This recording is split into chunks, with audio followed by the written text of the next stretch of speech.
이번 시간에는 제13강 사회복지조직의 재정관리에 대해서 살펴보도록 하겠습니다. 강의 순서는 첫째, 재정관리의 이해, 둘째, 사회복지조직의 재정관리입니다.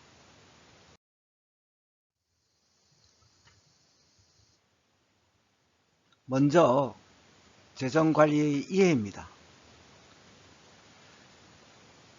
재정관리란 무엇이냐? 조직이 목표 달성을 위해서 필요한 재정 자원을 계획적이고 합리적으로 동원하고 예산을 수립하여 이를 효율적으로 집행하는 과정이다. 그래서 여기서 그 재정관리 개념을 좀 더 세부적으로 살펴보도록 하겠습니다. 그 사회복지조직은 부족한 재원을 통해 가지고 얼마나 효율적으로 사업을 집행하며 또 재정을 사용할 것인지가 매우 중요합니다.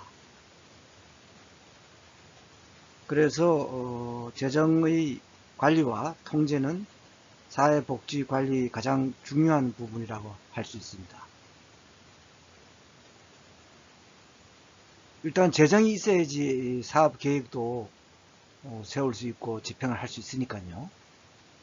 그래서 효율적인 사업을 수행하려면은 재정이 절대적이죠. 그죠? 재정 확보가.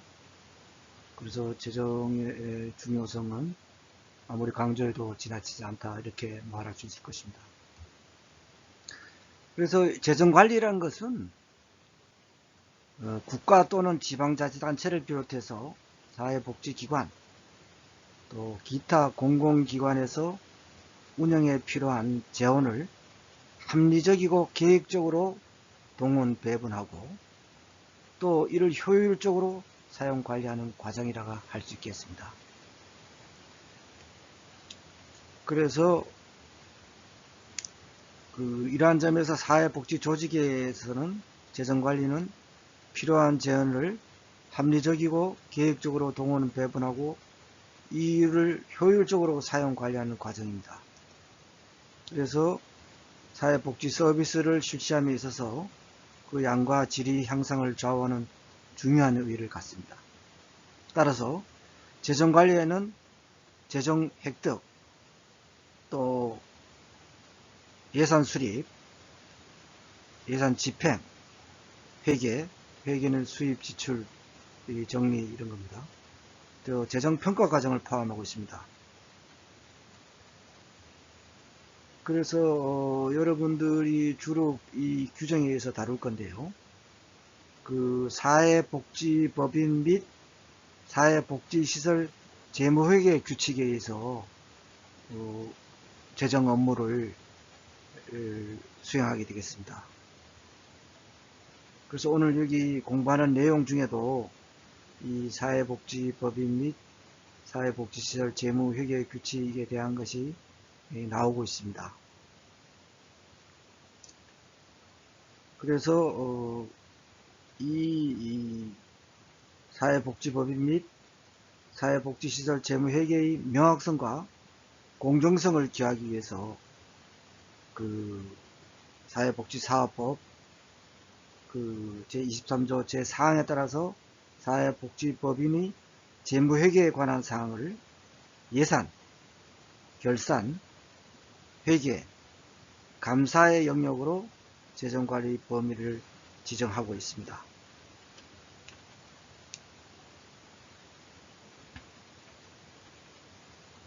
그래서 사회복지 조직에서 재정관리는 조직의 목표 달성을 촉진하고 또 법률이나 전문직의 윤리, 지역사회의 수준과 일치하는 방향에서 재원과 다른 부족한 자원을 통제하고 계획적으로 사용하는 것입니다.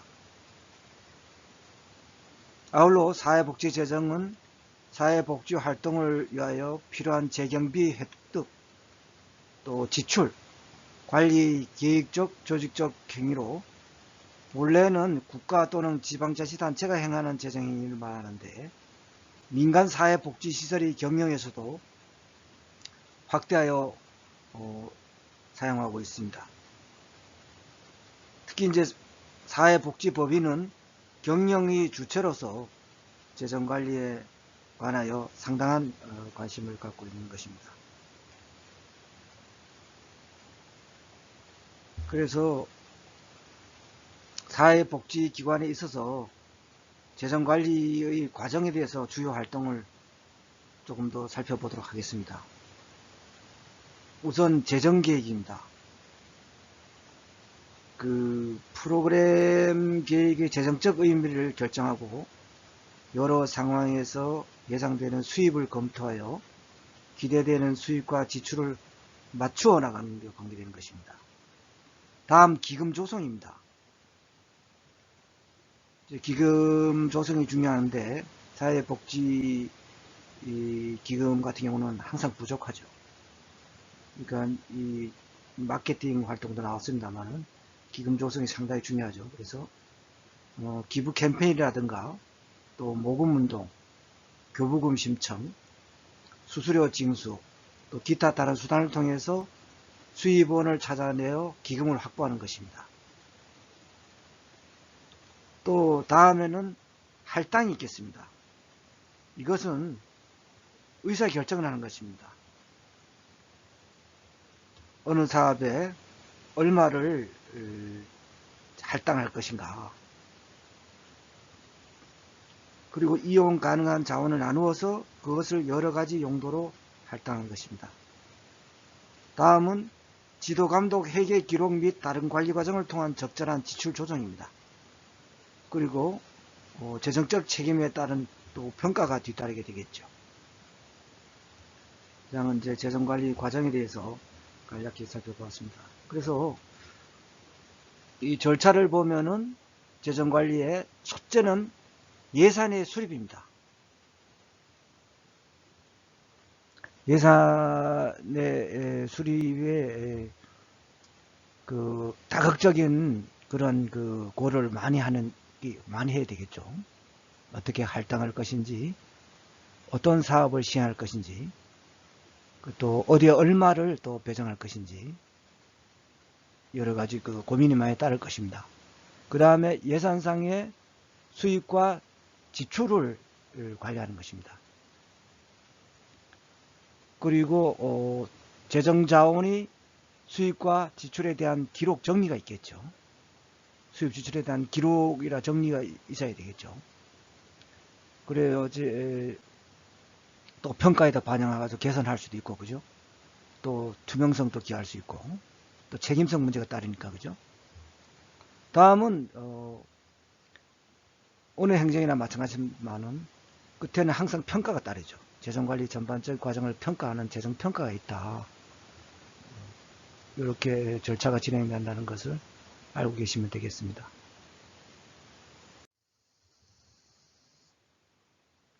다음 사회복지 조직의 재정자원의 특성은 어떻게 되느냐, 살펴보도록 하겠습니다. 이 사회복지 조직의 재정자원은 일반 그 재정자원하고 특성이 다르죠. 국가나 지방자치단체에서 하는 재정자원의 특성과는 다른 특성이 있습니다. 그래서 거기에 대해서 살펴보는데, 여기는 지금 크게 어떤 예산의 통제와 관련이 있다. 그 다음에 다양한 재원과 관련이 있다. 또 기관의 근본적 활동에 연계되고 어떤 그 다양한 그런 기관 관리의 과정의 중요 요소가 있다. 이렇게 지금 특성을 했는데 하나하나 살펴보도록 하겠습니다.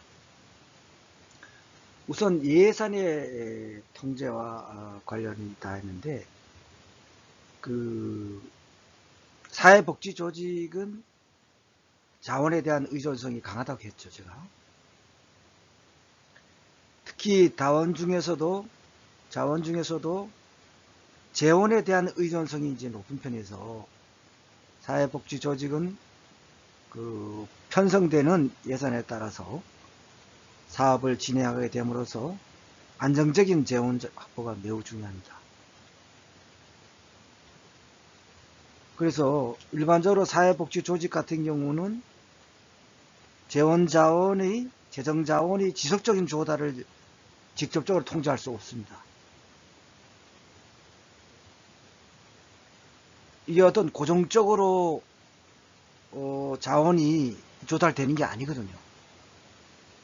그럼 마케팅 활동도 하고 또 그 후원금, 기부금 이런 것이 또 그분들의 어떤 그런 그 사정에 따라서 또 후원을 할 수도 있고 기부할 수도 있고 안 할 수도 있기 때문에 지속적인 조달이 어렵다 이거죠. 그래서 직접적으로 통제할 수 없어요. 통제하려고 하지도 않는다 이거죠. 다시 말해서 사회복지 조직은 합법적으로 위임된 서비스라 할지라도 재정 할당 정도를 스스로 정할 수가 없고 입법기관에서 정해줘야 합니다. 다음 다양한 재원과 관련되는 건 무슨 내용이냐. 사회복지 조직 같은 거는 재정 자원이 다양하죠. 즉 정부 보조금이라든가 그 다음에 재단 지원금, 또 협찬 후원금, 기부금, 또 이용자들이 내는 서비스 요금, 또 대여라든가 또 수익 사업을 하는 뭐 상품 판매 이런 수입 등이 다양하다 이거죠. 또 기관의 근본적인 그 활동에 연계되고 그 다양한 기관 관리 과정의 중요 요소 삼는다는 것은 다양한 그런 재정 자원을 확보하기 위해서는 어떻습니까? 그 다양한 업무라든가 그 재단, 또 정부, 또 기부자, 후원자 이런데 그 요청을 해야 되겠죠. 그죠? 그리고 사회복지 서비스 대상자에게는 이용료를 지불하게 해야 되겠죠. 이용료를 받아야 되겠죠. 그죠? 또 조금 전에 설명한 바와 같이 기부금품을 모집하거나 특별 행사를 조직하는 등 이런 추진 활동을 하는 것입니다. 그래서 사회복지 조직의 재원과 관련된 업무는 특성에 따라서 다양하다.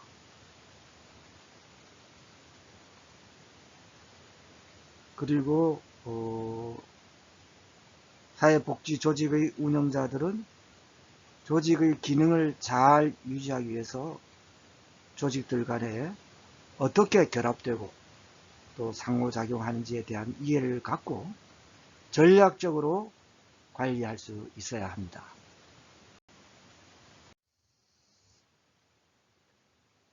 다음은 예산의 정의입니다. 예산은 여러분들이 많이 들어봤을 겁니다. 어떤 조직이든지 예산이 있어야지 기관이 정상적으로 돌아갈 수 있으니까요. 그죠? 그런 기관 운영에 필요한 비용이다. 이렇게 생각하시면 되겠습니다. 그래서 일정 기간 회계 연도가 있죠.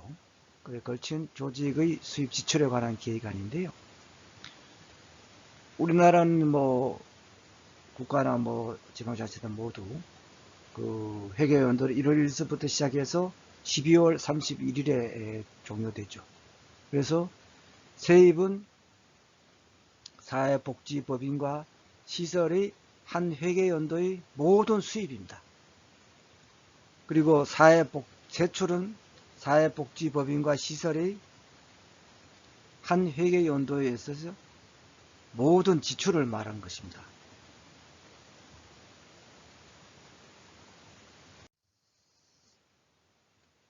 그래서 여기 표로 더 상세하게 설명하는데요.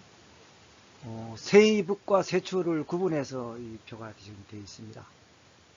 그래서 세입은 수입의 재원별 또 성질별로 관, 항, 목으로 구분하여 편성되어 있고요. 내용은 입소 비용의 수입이라든가 또 사업 수입, 또 보조금 수입, 후원금 수입, 또 전입금, 이월금, 잡수입 등이 있고, 세출은 경비의 성질과 기능을 고려해서 역시 관, 항, 목으로 구분 편성되어 있고요. 여기에는 세출에는 인건비, 업무 추진비, 또 운영비, 시설비, 또 관연도 지출, 그러니까 지난 연도의 경비를 현년도 예산에서 이제 집행하는 것이죠. 관연도 지출, 그다음에 부채 상환금, 빚을 갚는 거죠. 잡지출, 또 예비 및 기타 등이 있겠습니다. 다음은 두 번째로 사회복지조직의 재정관리입니다. 먼저 사회복지조직의 예산입니다. 이것은 사회복지법인 시설의 한 회계연도에 있어서의 세입과 세출에 관한 예정계획입니다. 한 회계연도라는 것은 매년 1월 1일 시작하여 12월 31일에 종료되는 것입니다. 1년이죠. 회계연도는 정부 회계연도와 동일합니다. 또 법인과 시설의 1회계연도의 모든 수입을 세입을 하고 모든 지출을 세출로 하여 하며, 이러한 그 수입과 지출을 모두 예산에 편입하도록 하는 예산 총계주의를 채택하고 있습니다. 그러니까 한 회계연도에 발생한 그러한 수입은 모두 세입을 하고 또 모든 지출은 세출로 해서 수입과 지출이 모두 예산에 편입하도록 하는 예산 총계주의를 채택하고 있다는 뜻입니다.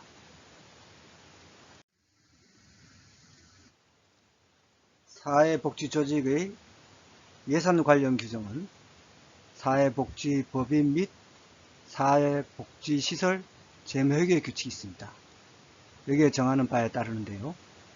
우리나라 모든 사회복지법인은 이 재무회계 규칙에 의해서 전국적 통일성과 행정의 표준화를 기하고 있습니다. 편성 확정을 보면은 사회복지법인 또는 시설이 일정한 형식에 의해서 편성하고 이사회의 심의 및 의결을 거쳐서 확정하고 있습니다. 다음은 두 번째로 예산의 원칙 및 종류입니다. 먼저 예산의 원칙을 살펴보면 첫째, 공개성, 둘째, 명료성, 셋째, 엄밀성, 넷째, 사전결정, 다섯째, 한정성이 있습니다. 이 예산의 원칙에 대해서 하나하나 살펴보도록 하겠습니다. 먼저 공개성입니다. 사회복지조직은 사회적으로 책임성을 승인받고 사회복지사업을 수행하므로 사회복지사업에 소요되는 예산을 공개하는 것을 원칙으로 한다는 것입니다. 이렇게 함으로써 그 사회적으로 책임성을 승인받게 되겠죠. 다음, 명료성입니다. 예산 항목의 분류나 수입원과 지출 목적 등에 대하여 명료하게 표현되어 있어야 한다는 것입니다. 그러니까 예산의 어떤 그 항목이나 분류, 수입원, 지출 목적 이런 데 대해서 구체적으로 표현되어 있어야 한다는 뜻이죠.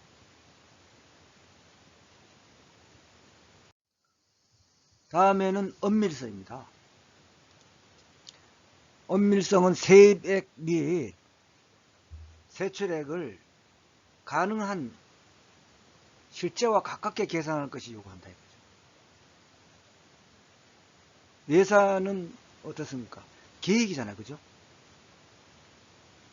어떤 사업에 얼마만큼 재정을 투입해 가지고 거기에 따른 목적을 달성하겠다.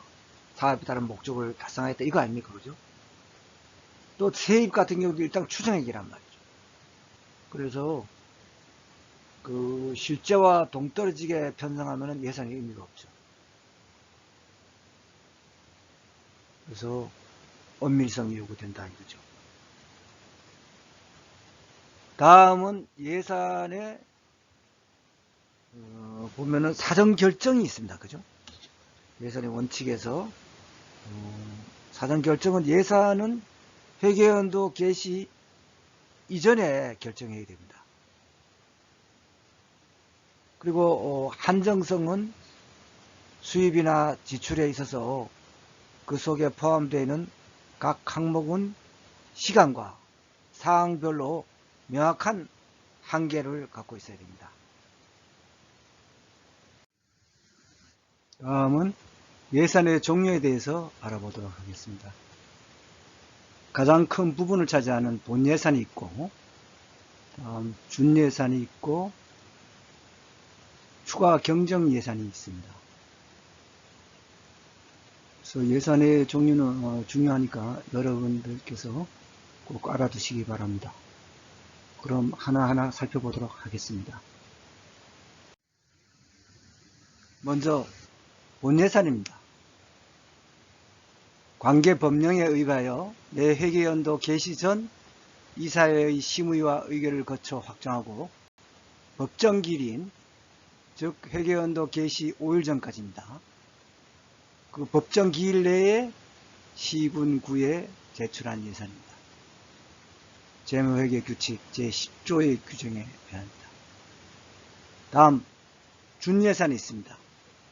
회계연도 개시 전까지 법인의 예산이 성립되지 아니한 경우 대표이사 및 시설의 장은 시장, 군수, 구청장에게 그 사유를 보고하고 예산이 성립될 때까지 그 다음의 경비를 전년도에 준하여 집행할 수 있는 예산입니다. 재무회계규칙 제12조 규정이라는 건데요. 고정적으로 지출하는 것이죠. 법령에 의해서 지출하기로 된 경비, 즉 임직원의 보수, 또 공공요금, 급식비 등 법인 및 시설 운영에 직접 사용되는 필수적인 경비입니다. 또 사회보험, 보험료 등 법령상 지급 의무가 있는 경비가 되겠습니다. 그래서 여러분께서는 본예산과 준예산, 다음에 나오는 추가 경정예산 이런 데 대해서 구분해서 알아두시기 바랍니다. 다음은 세 번째로 추가 경정예산이 있습니다. 이것은 예산 성립된 후에 특정한 사유로 인해 가지고 이미 성립된 예산에 변경을 가할 필요가 있다. 이럴 때 예산 편성 등의 절차를 거쳐 가지고 편성 확정하는 예산입니다. 재무회계규칙 13조에 명시되어 있는데요. 그래서 그 추가 경정 예산은 법인의 그 대표이사 및 시설장은 그 추가 경정 예산이 이제 확정된 날부터 7일 이내에 시군구에게 그 제출하도록 되어 있습니다. 근데 여러분들 이제 보통 이렇게 세 개로 세 종류로 예산을 종류로 나눕니다만은 그 여기서 또 하나 더 붙인다면은 수정예 예산이라고 있습니다. 그 수정예산이라는 거는 여러분들이 참고적으로 알아두신데 일반적으로 국가의 이제 행정부는 국회에서 예산이 심의되고 하잖아요. 그때 이제 예산안을 이제 국회 같은 경우는 일부 수정하고자 할 때 이용되는데 그 국가재정법 제35조에 따르면은 예산안을 국회에 제출한 후에 부득이한 사유로 수정 예산안을 국회에 제출하고 할 때는 국무회의 심의를 거쳐 가지고 대통령 승인을 얻도록 하고 있습니다. 그래서 사회복지법인에서는 어떠냐. 국가나 시도의 보조금도 다음 회계연도 기간 동안에 주어지게 되므로 수정예산 편성은 반드시 필요합니다, 사실. 그래서 이미 시설에서 작성되어 법인 이사회에 제출된 그런 예산에 대한 수정이 필요한데, 일부가 수정된 예산을 수정예산이라고 합니다. 여러분들 추가적으로 좀 알아두시고요.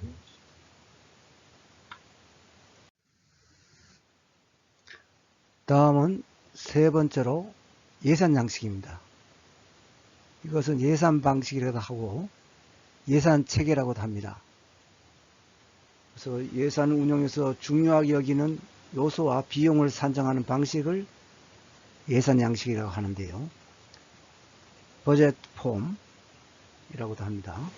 그래서 예산 양식에 따라서 품목별 예산, 그 다음에 성과주의 예산, 기획 예산, 또 영기준 예산으로 구분할 수 있는데요. 먼저 품목별 예산입니다. 라인 아이템 버제팅인데요.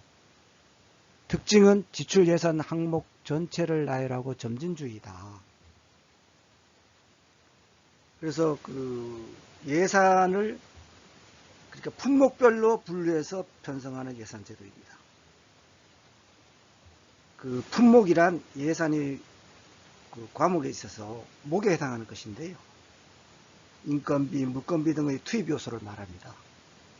예를 들어 봉급이나 수당, 또 1급은 급료 항목이고 의약품, 식품, 음료, 사무용품은 소모품 항목이 되겠습니다. 품목별 예산은 예산액을 지출 대상별로 한계를 명확히 정해 배정함으로써 관료의 권한과 재량을 제한하는 통제지향적 예산이 되겠습니다. 그러니까 품목별 예산 같은 경우에는 예산 편성의 기본 단위는 품목이 되겠죠. 현재 우리나라는 예산 과목 체계인 장, 관, 항, 세항, 목에서 목이 품목별 예산의 기본 단위가 되겠습니다. 그래서 목은 예산 과목의 최종 단위로서 투입 요소에 해당되고, 품목별 예산은 투입 측면에만 초점을 맞춰가지고 편성이 되기 때문에 정부가 투입을 통해서 달성하고자 하는 어떤 사업의 어떤 성과나 그런 효과에 대해서는 파악할 수 없습니다. 그래서 장점은 예산 통제가 쉽고 또 관리가 용이하다. 그러니까 회계 책임과 예산 통제를 쉽게 할 수 있죠. 또 예산 과목의 최종 단위인 목을 중심으로 예산액이 배분되기 때문에 회계 책임을 분명히 할 수가 있다 이거죠. 그래서 정부의 지출 대상이나 지출 금액이 명확하게 표현되어 있으므로 관료의 재량의 여지를 줄이게 되며 예산이 남용을 방지할 수 있습니다.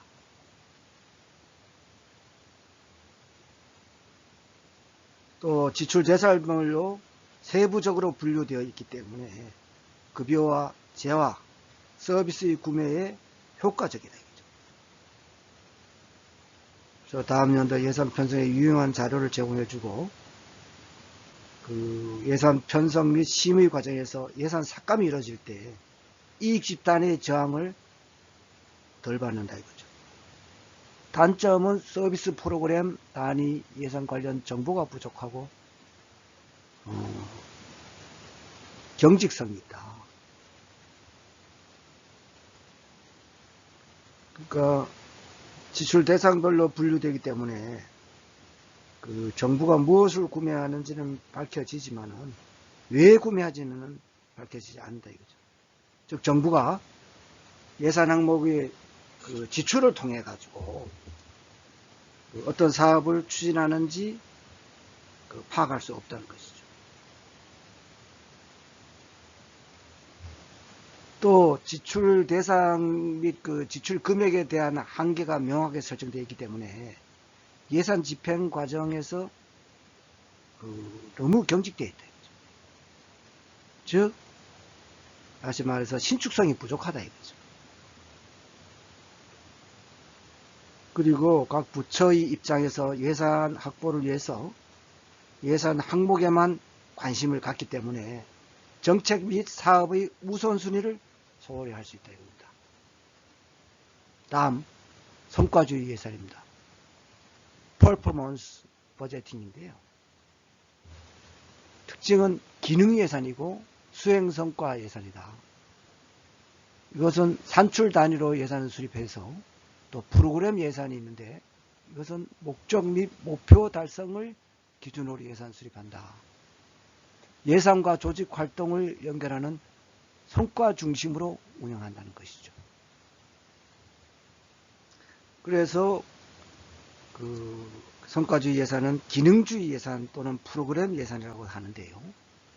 예산을 사업별, 활동별로 분류 편성하되 업무 단위 원가와 양을 계산해 편성하는 것입니다.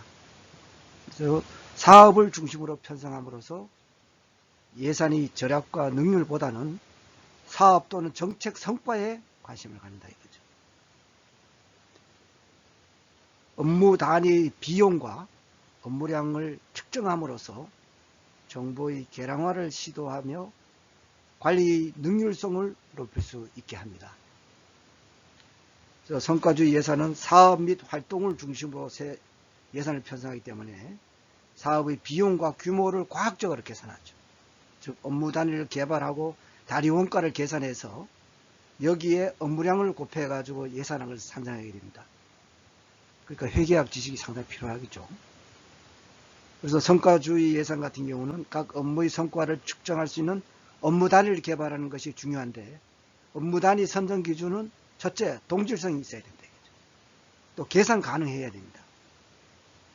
또 영속성이 있어야 되고 한 사업의 업무 단위는 가능한 단수여야 한다. 이거죠. 그래서 업무 단위는 쉽게 이해할 수 있어야 되고요. 그 단위 원가는 업무 단위 한 단위를 산출 또는 수행하는 데 소요되는 경비를 말하는데 그 인건비, 재료비, 기타 경비 등으로 세분할 수 있겠죠. 그래서 장점은 이해도를 이제 높일 수가 있고, 즉 사업 또는 활동별로 예산이 편성되기 때문에 정부가 어떤 사업을 추진하는지 국민들이 쉽게 이해할 수 있겠죠. 또 탄력적으로 운영할 수 있고 계획심의 평가가 용이하다 이거죠. 그래서 업무 단위 선정과 단위 원가의 과학적 계산에 의해서 합리적이고 효율적인 그러한 그 자원 배분을 할 수 있게 되겠죠. 그래서 계량화된 정보를 통해서 합리적 의사결정과 관리 개선에 도움을 받을 수 있다. 단점으로는 업무 측정 단위, 원가 산출 기준이가 모호하다 이거죠. 또 회계 책임 문제가 뒤따르고 예산 통제가 어려움이 초래된다. 그러니까 업무 단위 선정이 쉽지 않죠. 또 둘째, 그러한 그 단위 원가의 계산이 어렵죠. 그리고 그 성과 지표로서의 업무 단위가 실질적으로는 중간 산출물의 경우가 대부분이라 이거죠. 그래서 그러한 그 어려운 점이 있고요. 다음 기획 예산입니다. 플래닝 버제팅인데요. 이것은 장기 사업 계획을 세우고 이를 그 실천하기 위한 당해연도 사업 계획, 프로그래밍과 예산을 통합해 수립하는 것입니다. 버제팅인데요. 이거는 그 장기적인 기획과 단기적인 예산 편성을 유기적으로 연결시킴으로써 합리적인 자원 배분을 이룩하는 것입니다. 그래서 전제 요건은 첫째, 장기적 계획의 사업 목표가 명확하게 제시되어야 되고, 둘째, 조직의 목표를 달성하는 데 있어서 가장 능률적인 대안을 선택해야 된다. 셋째, 장기적인 계획을 뒷받침할 수 있는 사업 예산이 계획되어야 된다. 이거죠. 그리고 계획 예산은 기획지향적이며 금액에 대한 결정보다는 사업에 대한 결정에 더 초점이 맞춰지는 것이죠. 즉, 투입 요소 대신에 정부의 목적, 또 최종 산물, 사업 등과 같은 산출 영역에 관심을 집중하여 예산의 결정이 이루어집니다. 그래서 계획 예산의 장점은 목표 파악이 용이하다. 즉, 목표 사업, 대안, 비용 효과 등을 고려하고 분석적 기법을 이용한다. 그리고 우선순위 선택, 효율적인 수단을 제공하고 예산안을 신뢰한다. 그래서 우선순위를 선택한다는 점에서 자원 배분을 합리화하는데 유용하게 되겠죠. 또 사업 계획의 목표, 또 대안, 비용과 효과 등이 서로 연계되어 있으며 기획, 사업 분석, 예산 편성이 단일의 의사결정으로 통합되어 있다. 이거죠. 단점은 목표 설정 시 한계가 있다. 목표의 정의에서부터 사업 범주, 하위 사업, 사업 요소 순으로 정해져 있는 사업 구조를 작성하는데 어렵다 이거죠. 또 최고 책임자에게 권한이 집중된다. 정부와 의사결정 권한이 과도하게 중앙 집권화되는 경향이 있다. 그리고 그 외에도 사업 요소들 개량화하는 데 쉽지 않고, 또 사업 구조와 예산 과목 구조 간의 환산 작업이 어렵고, 또 여러 사업 대안의 비교 검토, 또 비용, 효과 분석 등의 많은 정보가 필요하고 과다한 시간과 비용, 노력 등이 요구됩니다. 다음, 연기준 예산입니다. 지로 베이스드 버제팅인데요. 전년도 예산 관행과 무관하게 제로에서 시작한다 이거죠. 그래서 계획을 수립, 우선순위로 채택된 프로그램의 예산 편성을 한다. 과거의 관행을 전혀 참조하지 않는다는 것이죠. 목적, 방법, 자원에 대한 근본적인 재평가를 바탕으로 해서 예산을 편성한다는 것입니다. 그러니까 모든 사업 부서와 프로그램들이 매년 예산 수립 과정에서 영의 상태에서, 제로인 상태에서 예산을 할당하는 것입니다. 그래서 영기준 예산의 기본 전제는 모든 사업 계획에 대해서 적어도 한 번은 광범위하게 검토해야 한다는 것이죠.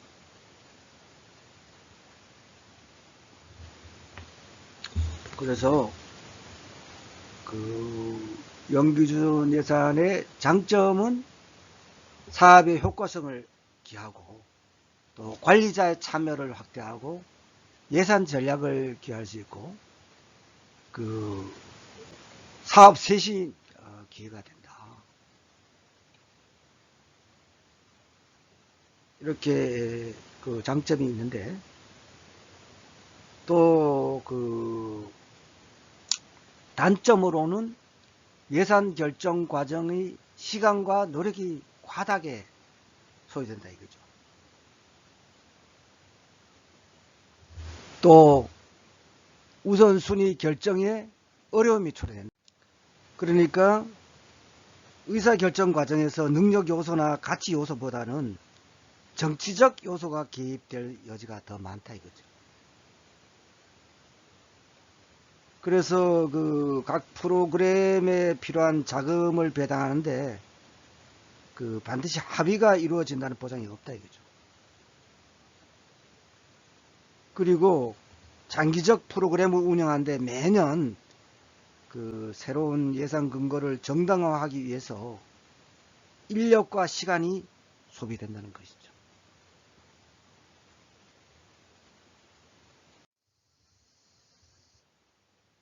다음은 예산의 수립입니다. 사업 계획과 이제 예산을 편성하는 건데, 사업 계획은 사회복지 사업 계획 같은 경우는 조직 차원의 연간 사업 계획, 또 그 프로그램 차원의 사업 계획이 있습니다. 이렇게 구분될 수가 있는데요. 하나하나 보면은 사업 계획의 그런 구성 요소를 더 뜯어가지고 살펴보면은 사업 방침이 있습니다. 이거는 뭔가 하면은 조직의 전략 방향 및 전략 과제를 토대로 연간 사업 계획의 전략 방향과 그리고 전략 과제를 제시하는 거죠. 사업 방침이.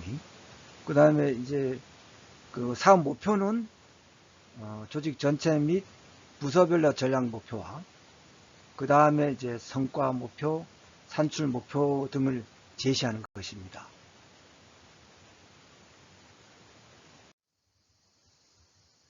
그 다음에는 이제 그 밑에 작은 이제 단위 사업이 있겠죠. 사업 목표를 달성하는 데 필요하고 실행 가능한 구체적인 사업이죠. 그래서 여기 이제 투입이 있고 인적 자원, 물적 자원, 예산 이런 등이죠. 투입. 그 다음에 과정 세부 사업이 있고 산출인, 산출 목표, 성과 목표 관점에서 기술하는 것입니다. 그 다음에 예산이 있겠죠. 단위 사업들을 추진하는데 소요되는 구체적인 예산을 편성하는 것이죠. 이게 이제 예산 수립이 이런 절차에 따르고 구성 요소가 이렇게 된다는 것입니다. 사업 방침이 있고 사업 목표가 있고 그 다음에 밑에 단위 사업이 있고 예산이 해서 단위 사업을 추진하는데 구체적인 어떤 예산을 편성하는 것이죠.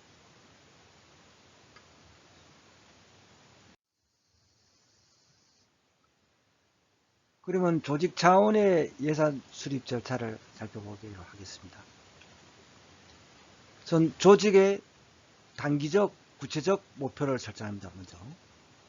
그 다음에는 두 번째로 조직 운영에 관한 자료를 수집합니다. 무엇이든지 뭐 기획을 수립하거나 이런 예산 수립할 때는 당연히 자료를 수집해야 되겠죠. 그 다음에 운영 대안이 뭐냐. 대안을 고려하고, 그 다음에 사업의 그 우선순위가 뭐냐. 조직 활동의 우선순위가 뭐냐 이거죠. 우선순위를 정해야 되겠죠. 이런 우선순위에는 어떻습니까? 이것은 정치적 결정이죠, 사실. 그래서 이 우선순위 이게 결정할 때 이 여러 가지 어떤 사회의 정치적인 그런 이해관계, 대립 갈등이 표면화됐죠. 그래서 이거는 대단히 어떤 정치적으로 결정되는 그런 거 많습니다, 사실. 그래서 다섯 번째는 우선순위에 따른 예산안의 잠정적 확정이 되겠죠. 그리고 재정 원청과의 접촉 및 확인이다. 그래서 정부 부문 재정 원청과 어떻습니까? 또 민간 부분 재정 원청이 있겠죠. 사회복지 조직의 재정관리 같은 경우는 특히 민간 부분 재정문천이 상당히 관점을 많이 가지고 노력해야 될 부분이죠. 거기에 따라서 재원이 확보가 되기 때문에 예산을 또 잘 짤 수도 있고, 어떤 그 대상자들한테 어떤 그 욕구 충족이라든가 문제 해결을 할 수 있다 이거죠. 그래서 끝으로 예산안의 수정과 확정이 이루어진다. 이렇게 살펴봤습니다. 예산 수립 절차를.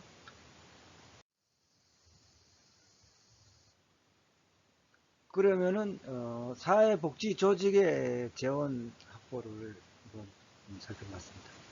그래서 정부 부분 재정과 민간 부분 재정 원천인데, 재원 확보 전략은 정부의 어떤 보조금하고 또 민간 보조금 이런 확보를 해야 되겠죠. 그래서 그렇게 하려면은 사업 신청서라든가 프로그램 제안서를 제출해야 돼요. 그래서 사업 신청서나 프로그램 이런 제안서가 어떤 그 타당성이나 그런 효과성이 예측이 돼야 되겠죠. 그래서 세입 과목에서 보조금 수입을 해서 사회복지시설 정보 시스템, 저는 사회복지시설 정보 시스템에다가 입력을 하면은 됩니다. 그래서 서비스 또 이용료 및 수수료도 그렇고요. 이런 것도 세입으로 다 잡아야 되겠죠. 기부금 확보도 일반적인 기부금 모집과 또 전략적 기부를 확대하고 기부자의 어떤 욕구를 반영한다. 그렇게 하면서 기부금을 많이 확보할 수가 있겠죠. 그죠? 다음은 사회복지 공동모금회에서 배분 사업의 종류에 대해서 설명을 하도록 하겠습니다. 우선 사회복지 공동모금회 배분 사업에는 신청 사업이 있고, 또 기획 사업이 있고, 또 긴급 지원 사업, 지정 기탁 사업이 있습니다. 신청 사업은 사회복지 증진을 위하여 자유주제 공모 형태로 복지사업을 신청받아서 배분하는 사업입니다. 여기에는 프로그램 사업과 기능 보강 사업으로 다시 나눌 수 있는데요. 프로그램 사업은 다시 성과 중심형, 또 성과 확산형, 산출 중심형으로 나눌 수가 있습니다. 성과 중심형을 살펴보면은 성과 목표 달성을 통해 가지고 사업 참여자의 의미 있는 변화를 꾀하고 나아가 지역사회 변화의 기초를 다지는 사업입니다. 주로 단년도 형태를 띱니다. 그리고 사업 참여자의 역량 강화 또는 소규모의 지역사회 네트워크 구축 등의 사업을 포함합니다. 그 성과 확산형은 2년 이상 계획하는 단년도 사업으로 사업 참여자의 의미 있는 변화뿐만 아니라 지역사회 또 나아가 우리 사회에 파급력을 미치는 것을 지향하는 사업입니다. 다음은 산출 중심형은 현재 당면한 지역사회 이슈 및 개인 또는 가족의 그 문제 해결을 위한 지원 사업입니다. 그래서 지원 사업을 통해서 성과 목표 달성보다는 사업 수행 과정에 중점을 두는 사업이다. 이렇게 말할 수 있을 것입니다. 그래서 성과 중심형은 어떤 그 단년도 형태를 띠면서 그 사업 참여자의 의미 있는 변화를 꾀하고 이제 지역사회 변화의 기초를 이제 다지는 사업이라고 본다면은, 이제 성과 확산형 같은 경우는 그거보다 더 늘어난 확산된 2년 이상 계획하는 그런 단년도 사업이고요. 그 사업 참여자의 어떤 그 변화뿐만 아니라 그 지역사회, 우리 사회에 파급력을 미치는 것을 지향하는 좀 더 확산된 개념이다. 이렇게 이해하시면 되겠습니다. 그리고 기능보강 사업이 있습니다. 기능보강 사업은 기능보강을 통해서 현재의 문제를 해소하거나 보다 의미 있는 사업을 향후 수행하고자 하는 사업입니다. 여기에 대해 해당되는 사업은 장비 보강이라든가 또 개보수, 자동차 구입 등이 해당됩니다.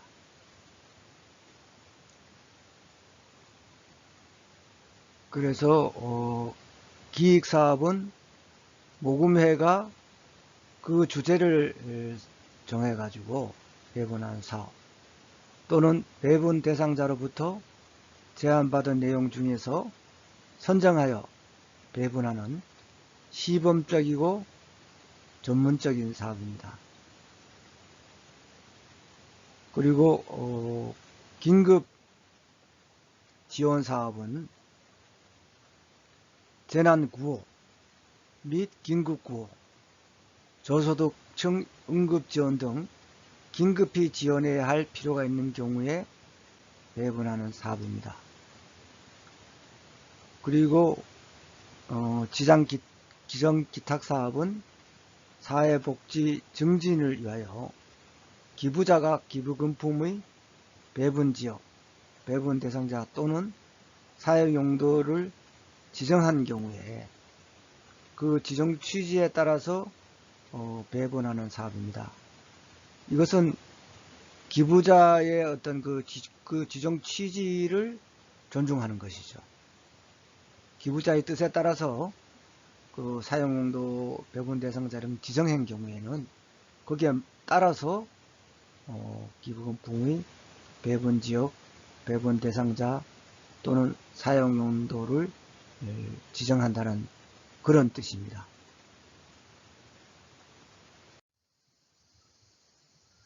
다음은 예산 편성 과정을 도식화했는데요.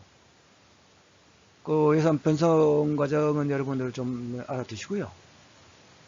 이 예산 편성 과정은 우선 정치적 과정이 있고, 앞서 설명했습니다만은 사업 기획 과정이 있고, 사업 관리 과정이 있고, 또 사람이 관련되는 과정이고, 미래를 변화시키는 과정이다.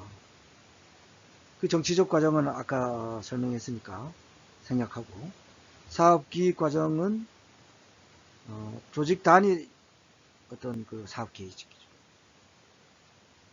그리고 사업 관리 과정은 그 사업의 어떤 효율적인 목표 달성을 기하는 거죠. 그런 과정이죠. 그러니까 최소한의 예산으로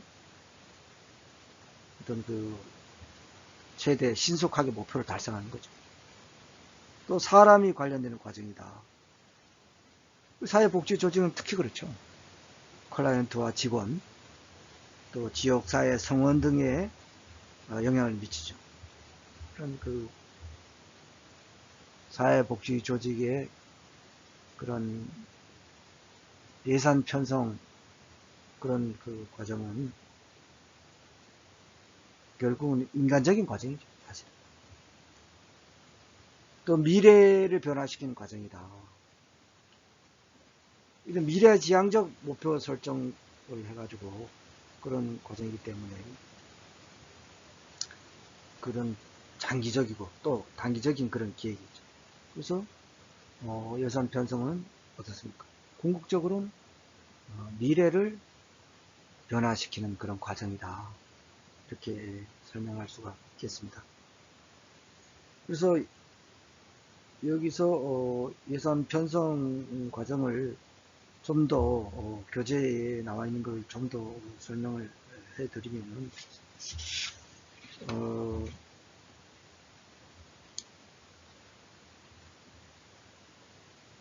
여러분들이 아마 그런 그 실무 이런 데서도 교재에 이제 216쪽의 예산 편성 과정이 있는데 이런 것을 알고 있어야 되거든요.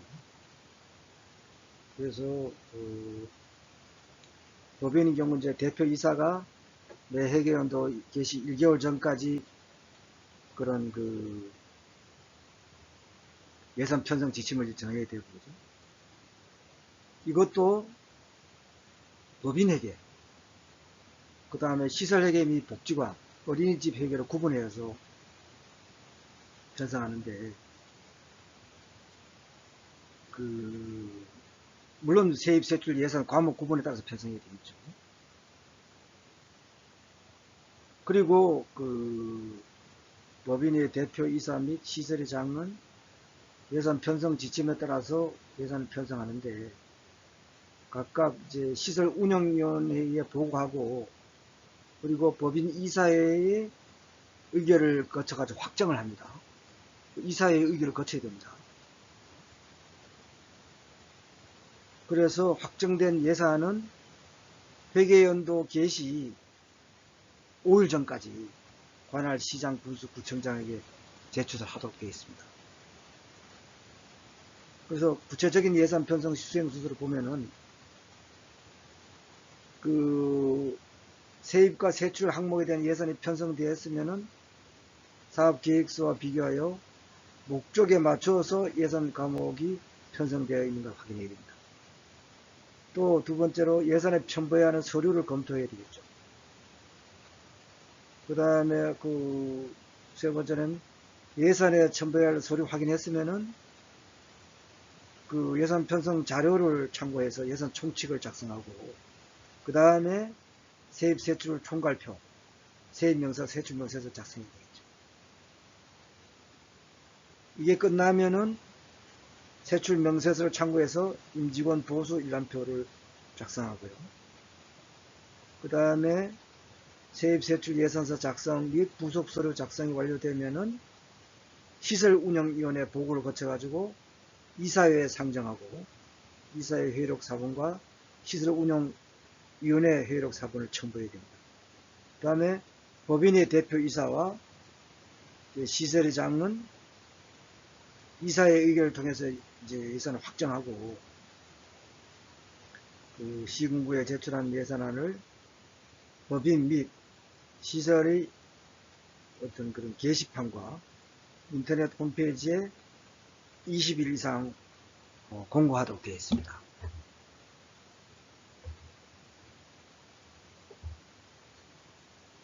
그래서 이게 좀 복잡한데요. 좀 앞에부터 나오게 되는데 그 예산 편성 절차를 조금 다시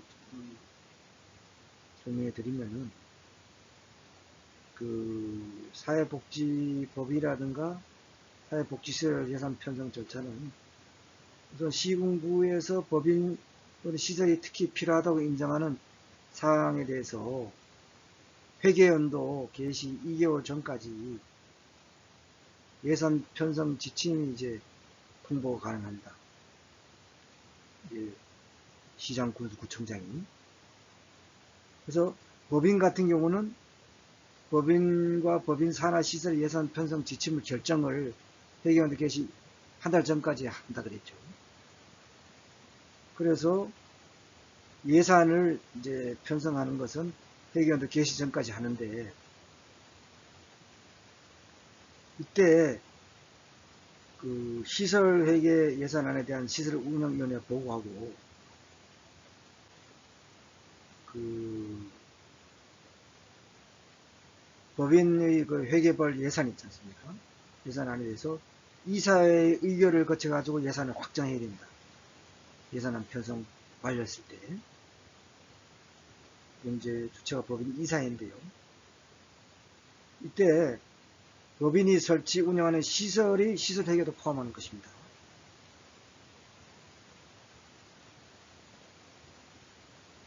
그리고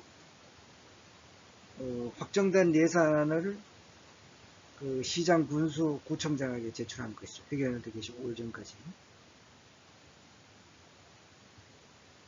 그래서 법인과 시설의 회계액을 세입 세출 명세서를 시군구 법인 시설의 어떤 게시판과 인터넷에 홈페이지에 20% 공개한다. 이때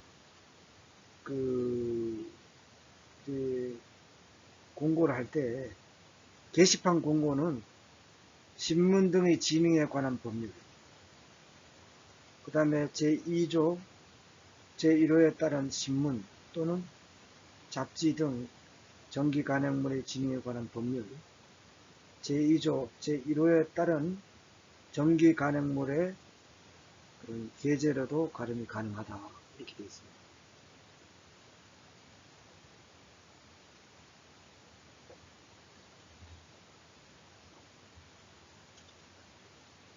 오늘 예산 편성 과정에 대해서 살펴보았고요.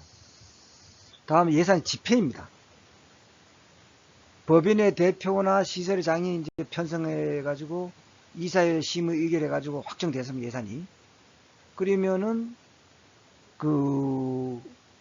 이제 세입 재원은 이제 수입으로 잡고 세출은 경비를 이제 지출하는 재정 활동을 하는 거죠. 이게 이제 예산 집행이라고 하는데요. 수입은 뭐 수입금 들어오면 이제 수납해서 영수증 발행해 주면 되고 수입 결의서를 작성해서 결제를 맡아 가지고 이제 수납을 하면 됩니다. 그리고 회계장부에 기입하고 이제 문서 보고하는 그런 절차를 하고요. 그 수납은 뭐 금융기관에 이제 해야 되겠죠. 그래서 그런 그 수입원이 아니면 수납하지 못하고요. 수입원이 실비 이용료나 수강료 그런 그 수익금 또는 후원금 등 납부자로부터 현금을 수령했을 때는 영수증을 납부자에게 교부해야 되겠죠.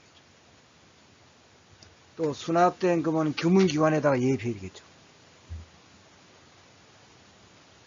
수입 결의서를 작성해 가지고 법인의 대표이사 또는 그 시설의 장의 결제를 얻어 가지고 편철해서 회계장부에 이를 기록하게 되겠죠. 그럼 이제 지출은 지출 원인 행위에 대해서 내부 품위를 해야 됩니다. 지출의 원인 행위는 지출 그 날짜하고 다를 수가 있죠, 그죠? 지출 원인 행위는 지출한 그 원인이 언제가 발생됐냐 이거예요. 지출 원인이 발생되면은 지출 원인 행위를 해야 됩니다. 그래서 내부 품위를 해가지고 그 지출 결의서를 작성해서 결제를 맡아가지고 이제 지출을 하고 회계장부에 기입하고 증빙서 첨부를 보관하는 거죠.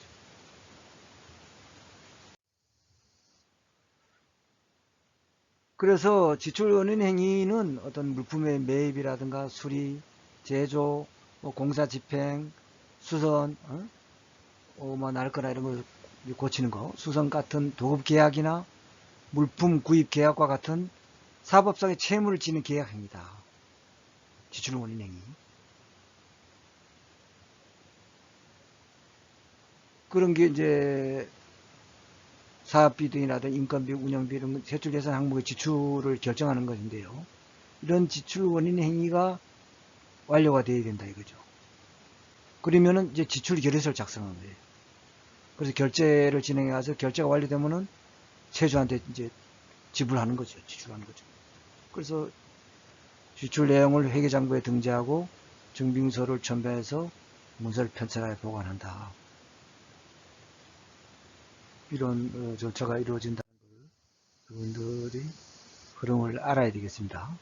그래서 정사는 당초 사업 계획에 비교하거나 사업 수행 과정에 따라서 사업 내용과 또 사업 비용의 집행 실적과 집행률을 정리하는 겁니다.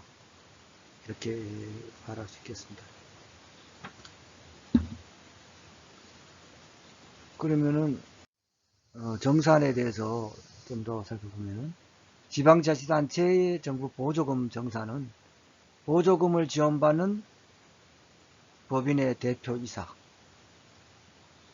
또 시설의 장은 시장 군수구청장이 정하는 바에 따라서 보조사업을 완료했을 때 또 보조사업의 실적을 기재한 보조사업 실적 보고서와 집행 잔액 또 발생된 이자를 시장 군수구청장에게 정해진 기일 내에 제출해야 합니다. 그래서 보조금 정산 보고서는 그 보조사업에 소요된 경비를 재원별로 명백히 한 계산서 및 그 시군구청장이 정하는 서류를 첨부해 가지고 사회복지시설 정보 시스템을 활용하여 온라인으로 정산 보고를 하면 됩니다.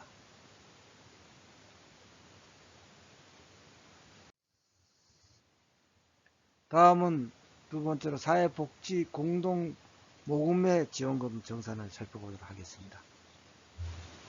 사회복지 공동 모금회 배분사업 공모를 통해 가지고 지원받은 그 지원금은 사회복지 공동모금회 배분사업 기준의 지원 기준에 의해서 집행하고 정산해야 합니다. 또 기업복지재단 등의 지원금 정산은 그 대기업 등이 운영하는 기업복지재단을 통해서 지원받은 지원금 정산은 그 개별 그 지원 주체가 제시하는 그런 그 집행 방법에 의해서 집행하고 정산하면 됩니다. 정산 방법이 다 다르죠. 또 결산은 의미를 살펴보면은 이제 예산 수립해서 집행하면은 어떤 그 정산을 해서 결산이 이루어진대요. 결산은 예산에 대응하는 개념으로서 한 회계연도에 있어 가지고 법인 및 시설의 수입과 지출의 실적을 확정적인 계수로 표시하는 행위입니다. 수입이 어떻게 됐고 지출이 어떻게 됐냐, 이게 이제 최종적으로 확정적인 계수로 표시하는 그런 행위거든요.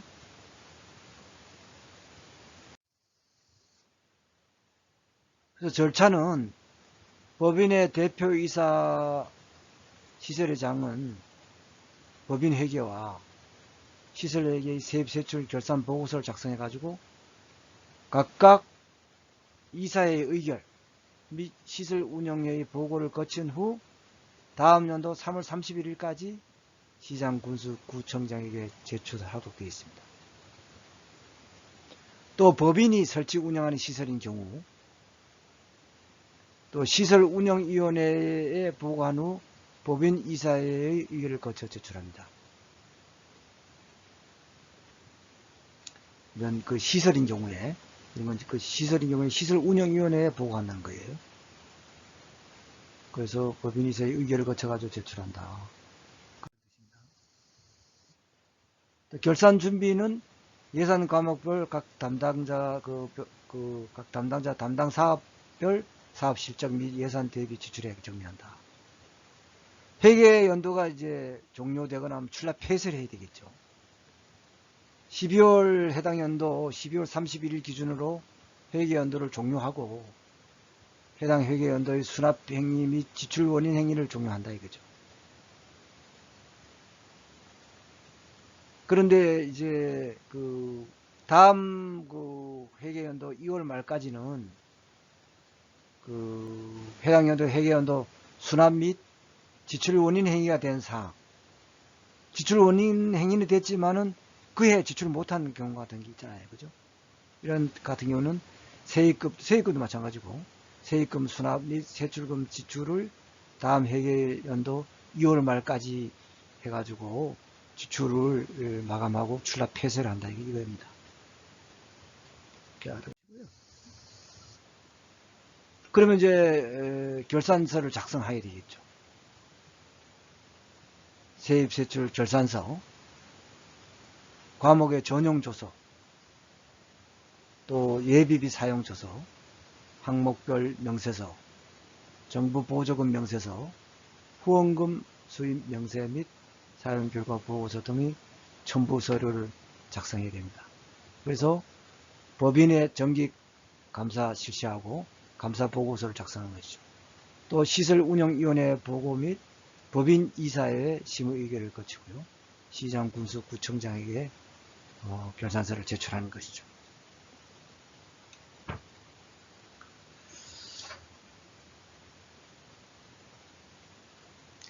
그러면은 이제 세입 결산서 작성하고 세출 결산서 작성이 있는데요.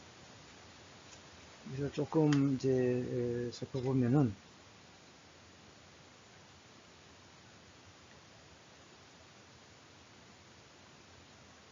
세입 결산서 같은 경우는 1년간의 총 세입을 보조금, 시설 부담금, 후원금을 구분해서 이제 기재하는 거고요. 그 해당 연도 예산서의 세입 과목을 참조해서 작성한 것이죠. 근데 이제 추경이 만약에 예산이 변경됐다 이러면은 그 최종 추경 그 예산을 기준으로 작성해야 되겠죠. 그래서 결산은 보조금의 경우에 시군구로부터 받은 그러한 그 보조받은 실제 금액과 공모사업 선정을 통해서 국가나 지방자치단체 또 사업복지사업기금에서 실제 지원받은 금액을 작성해야 되겠죠. 그래서 그 시설 부담금과 후원금의 경우 실제 수입으로 들어와서 수입 결의를 통해서 예입된 금액을 기준으로 작성해야 되겠죠.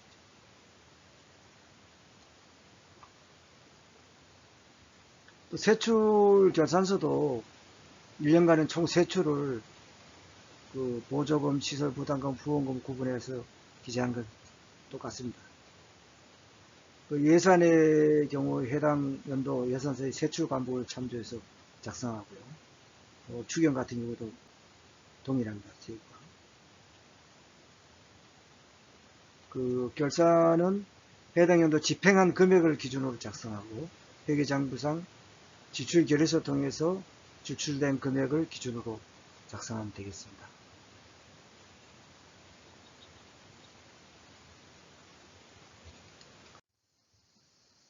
다음 이제 회계는 재정적인 어떤 그런 거래를 분류하고 기록하고 요약하고 그 결과를 해석하는 표준화된 기술이라고 할 수 있습니다. 그래서 그 저번에 보면은 한 기업 조직의 가계부를 쓰는 거고요. 그런 넓은 의미는 어떻습니까? 회계 정보 이용자가 합리적인 판단이나 의사 결정을 할 수 있도록 그 기업 실체에 관한 유용한 경제적 정보를 식별하고 측정하고 전달하는 과정이다. 여기서 이제 부기는 회계의 일부분으로 재산의 증감에 관한 기록하는 것이고요. 계산은 기술적인 절차다. 회계는 부기를 기초로 해서 기업 내의 이해관계자에게 정보를 제공하는 것이다. 그렇듯이고요. 다음은 회계의 구분입니다. 사회복지조직의 회계는 법인회계, 시설회계, 수익사업회계로 구분할 수 있습니다. 법인회계는 당해 법인의 업무 전반에 관한 회계이다. 다음 시설회계는 당해 법인이 설치 운영하는 사회복지시설에 관한 회계이다. 수익사업회계는 당해 법인이 수행하는 수익사업에 대한 회계입니다. 다음은 회계장부입니다.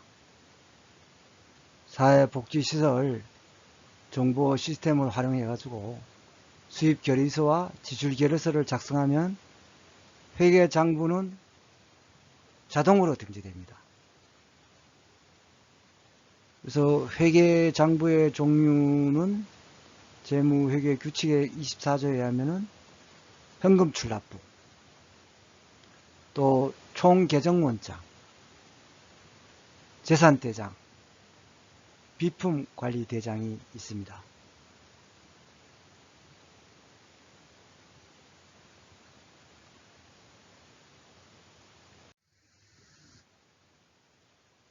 지금까지 제13강 사회복지조직의 재정관리에 대해서 살펴보았습니다.